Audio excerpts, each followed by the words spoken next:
এখন কেবল কারে ওঠার জন্য স্টেশনে চলে আসলাম। এটাই হচ্ছে টিকিট কাউন্টার, যেখান থেকে $3 কেবল কারে ঘোরা যায়। তো আমি এসে দেখলাম অনেক লোকই এখানে লাইন ধরে দাঁড়িয়ে আছে টিকিটের জন্য। এখানে লোকালরাও আছে এবং মাইগ্রেন্টরাও আছে। তো মূলত $3 এখান থেকে টিকিট কাটা যায়। তো আমি এখন টিকিট কাউন্টারের লাইনে দাঁড়াবো। তো আমি এখন টিকিট কাউন্টারে গিয়ে টিকিটের জন্য লাইনে দাঁড়ালাম। এখানে পারমিট শো করলেই $3 টিকিট পাওয়া যায়। আজকে ছুটির দিন হিসেবে লোকজন অনেক কম। তো আমি আমার পারমিট সহ টাকা দিলাম। কাউন্টার মেয়েটি আমার টাকা নিয়ে সে কম্পিউটার থেকে আমার টিকিট বের করে দিল। সেই টিকিট নিয়ে আমি আবার গিয়ে লাইনে দাঁড়ালাম। এই হচ্ছে আমার টিকিট। অনেকক্ষণ যাবৎ লাইনে দাঁড়িয়ে আছিলাম। এখন কেবল গাড়িতে ওঠার জন্য উপরে উঠলাম। একসাথে কয়জন? এই হচ্ছে কেবল গাড়ি স্টেশনে আমি চলে এসেছি।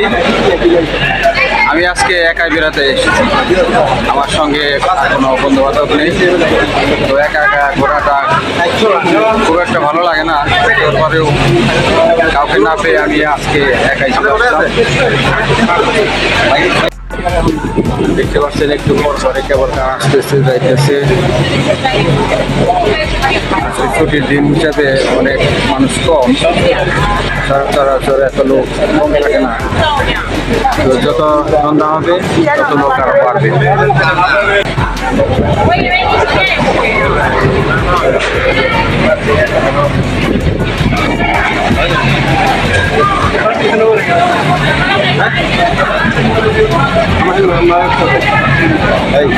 কেবল কারে উঠতে আসলে খুবই ভালো লাগে।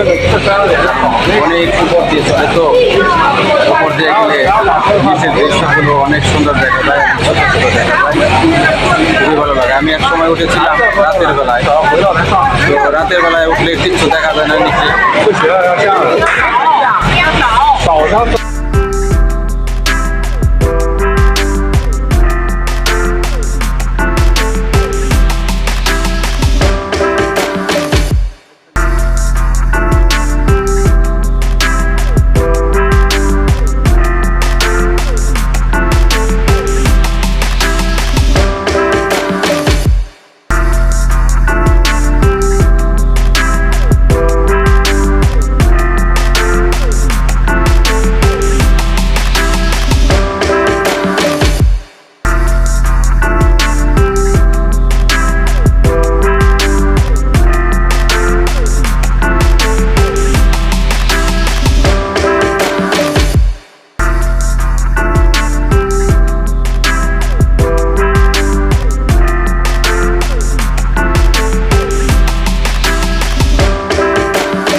আমি এই কেবল কারের অর্ধেক পথে এসে এই লাস্ট স্টেশনে ব্রিজ স্টেশনে নেমে গেলাম।